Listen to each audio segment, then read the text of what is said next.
Kundalini awakening, right. बहुत लोगों के क्वेश्चन होते हैं कि एक कुंडलिनी अवेकनिंग जो है वो है क्या, क्योंकि हम बहुत बार सुनते हैं इसके बारे में, राइट। और इसी की वजह से इसकी इंपॉर्टेंस इतनी बढ़ गई है कि कोई भी जब भी इस पाथ पर चलता है तो कहीं ना कहीं उसको ये टर्म के बारे में सुनने को मिलता ही मिलता है कि कुंडलिनी अवेकनिंग। और कभी भी किसी ऋषि मुनि की बात सुनता है तो उन्हें उनके बातों में भी ये वर्ड कहीं ना कहीं आता है। और ये बहुत ही मिस्ट्री सा भी है, राइट, क्योंकि जो भी चीज़ से कुछ ऐसा हो सकता है जो मतलब आपके तो बहुत जादुई हो, राइट, जो हम नॉर्मल इंसान ना कर सकते हो, लाइक अ सुपर पावर, तो उसको जानने की हमारी जो इच्छा है वो और भी बढ़ जाती है, राइट। तो इसीलिए कुंडलिनी अवेकनिंग बहुत इंपॉर्टेंट कंसेप्ट है और बहुत इंटरेस्टिंग कंसेप्ट भी होने वाला है।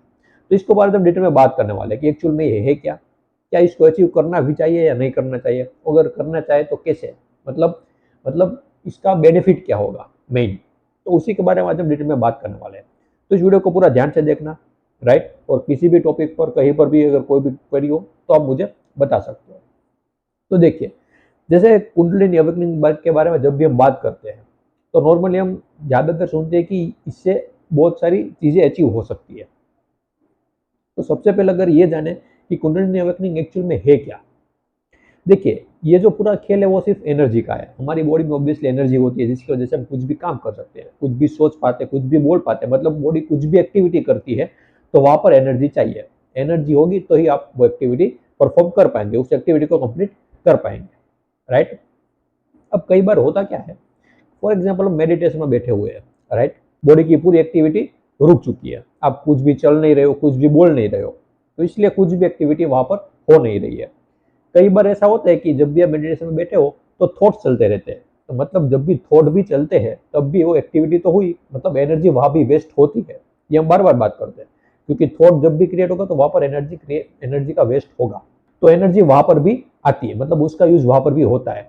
बट कई बार ऐसी सिचुएशन आती है कि मेडिटेशन में आप बैठे हो, सब एक्टिविटी रुक चुकी है और थॉट भी रुक चुका है, मतलब एनर्जी का कोई भी वेस्टेज आपकी बॉडी में नहीं हो रहा है। कुछ देर के लिए तो कोई प्रॉब्लम नहीं आती है, बट जब भी आप ज्यादा देर तक बैठे रहते हो ऐसी सिचुएशन में जहां पर कुछ भी एक्टिविटी नहीं हो रही है, तो फिर आपकी बॉडी में जो एनर्जी है वो बढ़ती रहती है, क्योंकि वो उसको जाने के लिए कोई जगह नहीं है। तो धीरे धीरे क्या करेगी, वो बॉडी से धीरे धीरे ऊपर आएगी, क्योंकि जो एनर्जी होती है इसकी, जिस एनर्जी की हम बात कर रहे हैं, वो जो आपकी स्पाइन होती है ना उसकी एंड में होता है ये एनर्जी। जो आप मूलाधार चक्र भी आपने सुना होगा, आई एम श्योर आपने चक्र के बारे में भी सुना होगा, जो मूलाधार चक्र में कह रहा हूँ वो स्पाइन के नीचे निचले हिस्से में आता है, वहां पर ये एनर्जी होती है। अब धीरे धीरे जब आप बैठे हो मेडिटेशन में तो धीरे धीरे एनर्जी ऊपर की ओर आती है, राइट, जिसकी वजह से अलग अलग लोगों को अलग अलग एक्सपीरियंसेस होते हैं।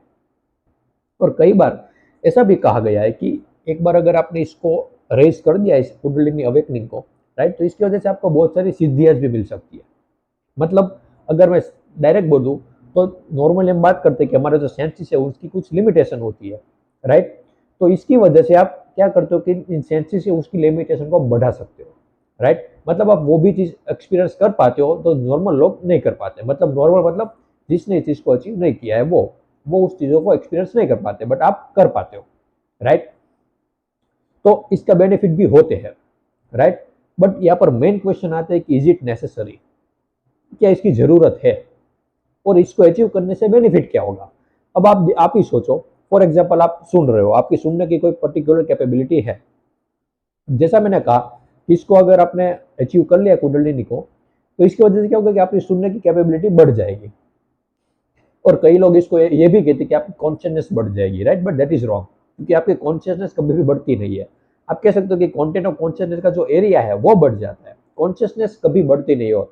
और नॉर्मली आपने सुना भी होगा कॉन्शियसनेस के लेवल के बारे में, तो यही से वो बात आती है कि ये सब अचीव करके आप अपनी जो कैपेबिलिटी है वो बढ़ा सकते हो, इसलिए वो लोग बोलते हैं कि आप कॉन्शियसनेस की लेवल बढ़ा सकते हो। बट अगर आपको कॉन्शियसनेस के बारे में एक्चुअल में आइडिया कि कॉन्शियसनेस क्या है, तो आप कभी भी इस ट्रैप में फंसोगे नहीं, क्योंकि कॉन्शियसनेस का इससे कुछ भी लेना देना नहीं है, राइट।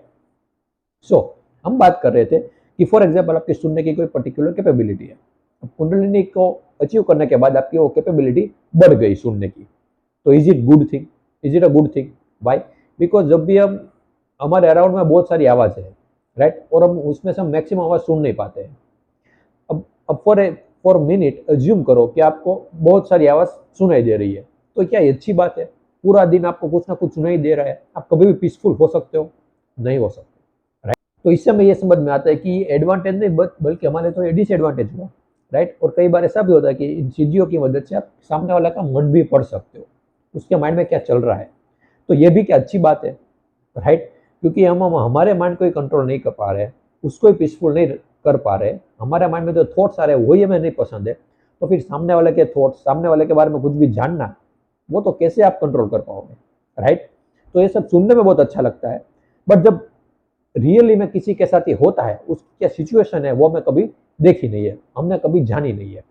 और किसी ने ऐसा बोला कि मैंने ये अचीव कर लिया और मेरे लिए तो बहुत अच्छा एक्सपीरियंस था, अब वो फैक्ट मतलब वो सच बोल रहा है झूठ बोल रहा है उसके बारे में हमें कुछ भी पता नहीं है, राइट। तो यहाँ पर क्या कि आप किसी की बातों पर इजीली भरोसा नहीं कर सकते जब भी ऐसी बात आती है, और इसके बहुत साइड इफेक्ट्स भी होते हैं, राइट। कई लोग इसको अवॉइड करने के चक्कर में अनस्टेबल भी हो सकते हैं, क्योंकि एनर्जी जब यहाँ से बढ़ करके ऊपर की ओर आती है तो आपको माइंड पूरी तरीके से अनस्टेबल भी हो सकता है, और आपके बॉडी के हेल्थ से भी रिलेटेड बहुत सारी प्रॉब्लम्स क्रिएट हो सकती है, राइट। तो ये बहुत ही डेंजरस है। अगर आप कभी भी सोचो भी इसके बारे में करना तो कभी भी अकेले में मत करना। कोई अगर प्रोफेशनल हो, मतलब जिसने इस चीज़ को अचीव किया है और जो बार बार लोगों को हेल्प करता है, उनके पास जाओ, उनकी बातें सुनो, तब में भी आपको कोई प्रॉब्लम ना आए। बिकॉज अगर आपने अकेले किया तो ये कुछ भी हो सकता है, कुछ भी प्रॉब्लम आ सकता है। अगर आपकी बॉडी जल गई तो जल गई इसको, अदरवाइज आप पूरी तरीके से अनस्टेबल भी हो सकते हो। So this is very dangerous, right. But again main thing आती है कि वाई, क्या ये बेनिफिशियल है हमारे लिए। और इसके पीछे आई होप क्या, मुझे नहीं पता कि आपने स्टोरी सुनी है या नहीं सुनी है, बट बहुत इंटरेस्टिंग स्टोरी है, ध्यान से सुनना।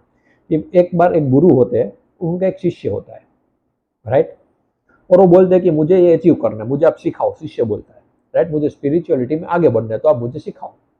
तो गुरु के साथ वो 5-6 साल रहा, कुछ भी उसको ऐसा सीखने को नहीं मिला, तो जिसकी वजह से वो गुस्सा हो गया और किसी और गुरु के पास चला गया।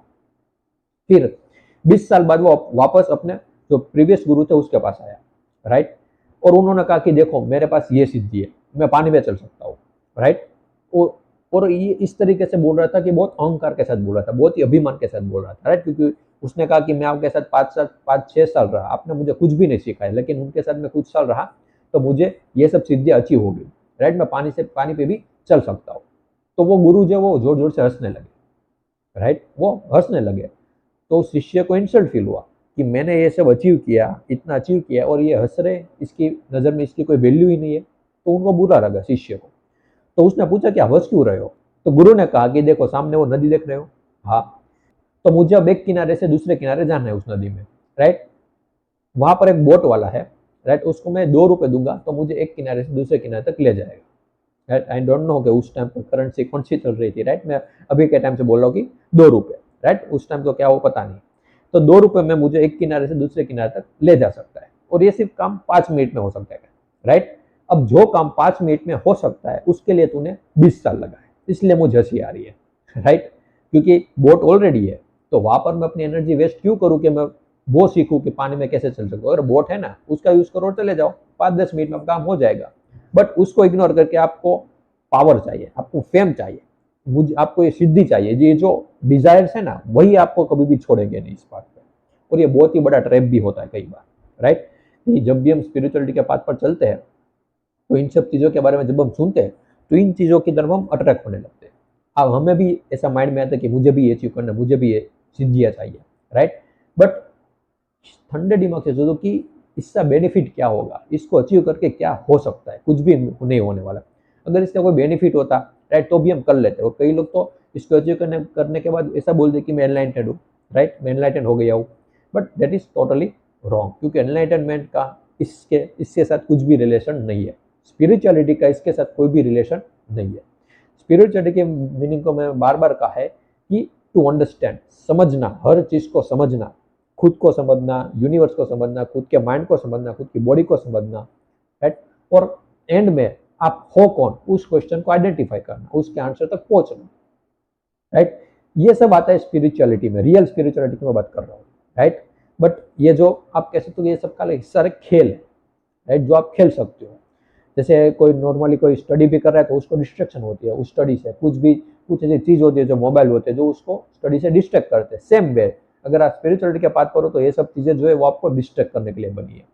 सो अगेन, अगर आपको ऐसा लगे कि मुझे इस कुंडलिनी को अचीव करना है, तो मैं एडवाइस देता हूँ कि कभी भी अकेले में मत करना, राइट। क्योंकि जैसा मैंने कहा कि अगर आपकी बॉडी जल गई तो जल गई, अदरवाइज ये बहुत ही डेंजरस साबित हो सकता है। इसके लिए किसी प्रोफेशनल की हेल्प आप ले सकते हो। तो आई होप कि आपको समझ में आया कि कुंडलिनी अवेकनिंग एक्चुअल में है क्या, राइट। इसकी वजह से होता क्या, जैसे मैंने कहा कि नॉर्मली हमारी जो सेंसेस होती है उसकी लिमिटेशन होती है, राइट। कुछ लिमिटेड जो एक्सपीरियंस हो सकते हैं वो हम अपने 5 सेंसेस के थ्रू कर सकते हैं, बट इसकी वजह से आपकी जो कैपेबिलिटी है वो थोड़ी बढ़ जाती है। ऐसी भी चीज़ों को आप एक्सपीरियंस कर पाते हो जो नॉर्मल लोग नहीं कर पाते, राइट। बट जैसा मैंने कहा कि is it a good thing और बैड, ये भी सोचने वाली बात है, क्योंकि हम ज़्यादा सोचते नहीं इन सब चीज़ों के बारे में। कोई हमारा आइडियल है, उसने अचीव किया तो हमें भी लगता है कि मुझे भी करना चाहिए, right. But that is totally wrong. मैं बार बार कह रहा हूँ कि खुद का दिमाग लगाओ इस बात पर, किसी की बातों को ले लो मत कि इसने बोला मतलब सही ही होगा। खुद का दिमाग लगाओ, खुद सोचो, खुद आइडेंटिफाई करो कि क्या ये सच है या गलत है, क्या ये मेरे लिए हेल्पफुल है होगा या नहीं होगा, राइट। क्योंकि जब आप ऐसी सब चीज़ें करने लगोगे, मतलब अपने दिमाग का इस्तेमाल करना ध्यान से सीख जाओगे इस बात पर, तो ये अल्टीमेटली आपको ही बेनिफिट करेगा इनमें, राइट। तो आई होप कि आपको समझ में आया कुंडलिनी अवेकनिंग के बारे में। बहुत लोग मुझे इसके बारे में क्वेश्चन भी पूछते थे बहुत टाइम से, इसलिए मैंने सोचा कि इसके ऊपर मैं वीडियो बना लेता हूँ। तो जैसा मैं बार बार कहता हूँ कि कोई भी क्वेरी या डाउट हो तो बिल्कुल आप मुझे बता सकते हो, right. And thank you so much for watching this video.